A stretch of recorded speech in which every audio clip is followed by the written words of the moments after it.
Breaking news జిహెచ్ఎంసీని 3 కార్పొరేషన్లుగా విభజించడంపై Telangana హైకోర్టులో petition దాఖలైంది.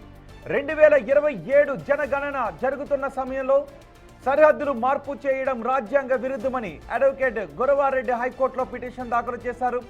దీనిపై petitioner తరపు వాదనలు విన్న హైకోర్టు తెలంగాణ ప్రభుత్వానికి నోటీసులు జారీ చేసింది.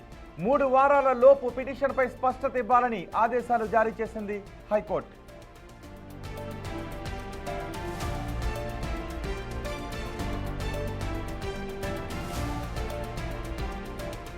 జిహెచ్ఎంసీని 3 కార్పొరేషన్లుగా విభజించడంపై తెలంగాణ హైకోర్టులో పిటిషన్ దాఖలైంది. 2027 జనగణన జరుగుతున్న సమయంలో ఇప్పుడు సరిహద్దులు మార్పు చేయడంపై జిహెచ్ఎంసీని 3 కార్పొరేషన్లుగా విభజించడం రాజ్యాంగ విరుద్ధమని అడ్వకేట్ గురవారెడ్డి హైకోర్టులో పిటిషన్ దాఖలు చేశారు. దీనిపై పిటిషనర్ తరపున వాదనలు విన్న హైకోర్టు తెలంగాణ ప్రభుత్వానికి నోటీసులు జారీ చేసింది. 3 వారాల్లోపు ఈ పిటిషన్పై స్పష్టత ఇవ్వాలని కౌంటర్ ఫైల్ చేయాలని ఆదేశాలు జారీ చేసింది. ఇప్పుడు ప్రభుత్వం కౌంటర్లో ఏం పేర్కొంటుంది అనేది చూడాలి. జిహెచ్ఎంసీని 3 కార్పొరేషన్లుగా విభజించారు. ఇది ఈ సమయంలో ఇలా 3 కార్పొరేషన్లుగా విభజించడం రాజ్యాంగ విరుద్ధమంటూ హైకోర్టు దృష్టికి తీసుకువెళ్లారు అడ్వకేట్ గురవారెడ్డి. పిటిషన్ స్వీకరించిన ధర్మాసనం 3 వారాల్లోపు ప్రభుత్వం వివరణ ఇవ్వాలి అంటూ ఆదేశాలు జారీ చేసింది.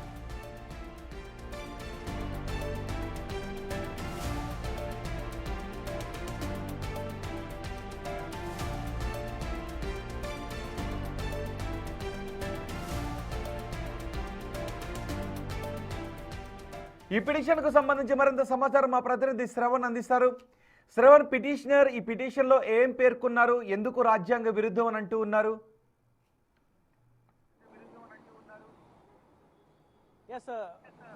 గురవారెడ్డి అనే అడ్వకేట్ హైకోర్టులో రిట్ పిటిషన్ దాఖలు చేశారు. ఆ రిట్ పిటిషన్లో రాష్ట్ర ప్రభుత్వాన్ని సవాల్ చేస్తూ రాష్ట్ర ప్రభుత్వం తీసుకున్నటువంటి నిర్ణయాన్ని సవాల్ చేస్తూ ఆయన హైకోర్టులో పిటిషన్ దాఖలు చేశారు. Writ petition number 4891/2026. దీంట్లో ప్రధానంగా జిహెచ్ఎంసీ రీఆర్గనైజ్ అంటే ఇటీవల 150 వార్డులు ఉన్నటువంటి జిహెచ్ఎంసీని 300 వార్డులు చేశారు.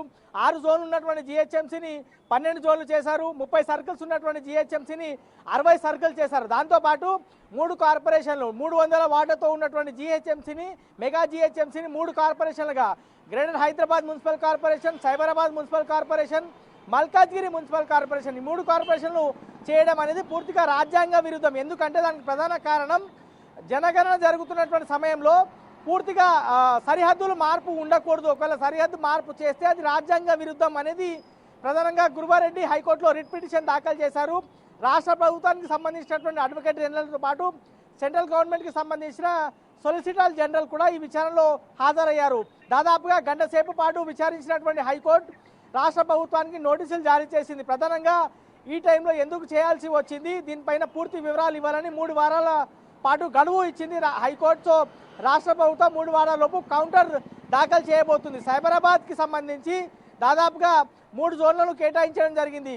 కుత్బుల్లాపూర్, కూకట్పల్లితో పాటు షేర్లింగంపల్లి జోన్లతో కూడినటువంటి 3 జోన్లు ప్రస్తుతం సైబరాబాద్ మున్సిపల్ కార్పొరేషన్లో ఉన్నాయి. 6 జోన్లు 30 సర్కిళ్లు 150 డివిజన్లతో గ్రేటర్ హైదరాబాద్ మున్సిపల్ కార్పొరేషన్ని మెగా జిహెచ్ఎంసీగా చేయడం జరిగింది. దాంతోపాటు మల్కాజిగిరికి సంబంధించి ఉప్పల్, ఎల్బీ నగర్తో పాటు మల్కాజిగిరి జోన్లతో కూడినటువంటి మల్కాజిగిరి కార్పొరేషన్ని ఏర్పాటు చేయడం జరిగింది. సో ఇది మొత్తం రాజ్యాంగ విరుద్ధం అనేది గురవారెడ్డి చెప్పేటువంటి ప్రయత్నం చేస్తున్నారు. సో పిటిషనర్స్కి సంబంధించినటువంటి వాదనలన్నీ కూడా హైకోర్టు వినింది. 3 వారాల్లో కౌంటర్ ఏమేమి దాఖలు చేస్తుంది రాష్ట్ర ప్రభుత్వం అనేది ప్రధానంగా చూడాల్సినటువంటి అవసరం ఉంది. బార్డర్స్ ఏం కూడా చేంజ్ చేయవద్దు అనేది ప్రధానంగా జనగణన జరుగుతున్నప్పుడు రూల్స్ ఉన్నాయి కాబట్టి ఆ రూల్స్ని రాష్ట్ర ప్రభుత్వం తొంగలో తొక్కింది. రాష్ట్ర ప్రభుత్వం మొత్తగా రూల్స్ పాటించలేదు అనేది గురవారెడ్డి చెప్పేటువంటి ప్రయత్నం చేస్తున్నారు. సో జనగణన ఎప్పటివరకు పూర్తవుతుందో అప్పటి వరకు ఏమీ కూడా మార్పు చేయడానికి లేదు. అది సీట్లు కావచ్చు, డివిజన్కి సంబంధించినటువంటి సరిహద్దులు కావచ్చు, బౌండరీస్ కావచ్చు, ఏవి కూడా మార్పు చేయొద్దు. కానీ ప్రభుత్వం మార్పు అవి అన్నీ కూడా చేంజెస్ చేస్తూ 3 కార్పొరేషన్లు ఏర్పాటు చేయడం అనేది రాజ్యాంగ విరుద్ధం అని చెప్పింది. మరి హైకోర్టు ఏ విధమైనటువంటి అంశాలను ప్రాతిపదికన తీసుకుంటుంది అనేది ప్రభుత్వం దగ్గర నుంచి కౌంటర్ దాఖలు చేసిన తర్వాత క్లారిటీ వచ్చేటువంటి అవకాశం ఉంది.